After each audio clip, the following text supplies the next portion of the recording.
I made it out with a sane mind, health, and I'm 57 years old.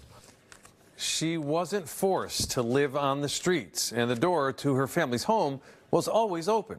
So why then did a young girl from New Haven choose a life of physical and emotional abuse by strangers? NBC Connecticut's Amber Diaz has the journey of a sex trafficking survivor whose sole mission today is to help other women get out.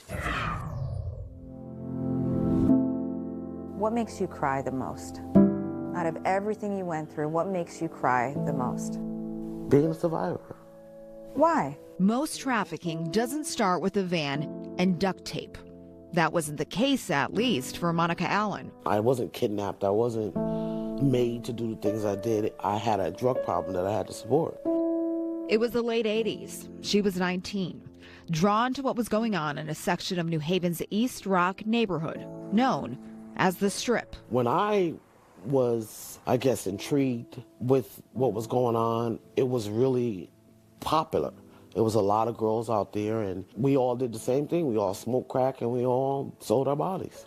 Over the course of your life, how many traffickers would you say you had to deal with or endured? It was hundreds, but I need to be clear that those hundreds weren't just actual buyers. They were drug dealers. For over 2 decades, that was her life. An unspoken social contract between her traffickers and dealers that mentally she could not break.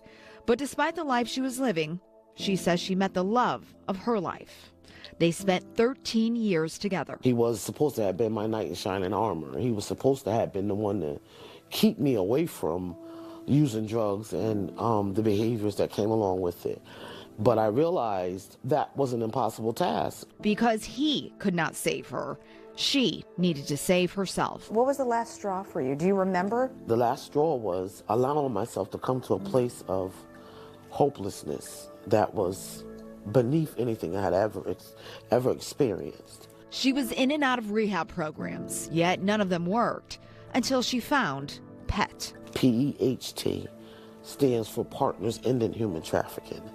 And they have some of the most effective, structured, therapeutic values in that program. The organization offers 24/7 support at both of their safe houses in the state. They have case management, trauma-informed therapy, skill training, and job opportunities. I like how Monica talked about, I wasn't kidnapped. Jamie Manera-Kiza is the executive director of PET. She says Monica's story is vastly different from what we've seen in the movies.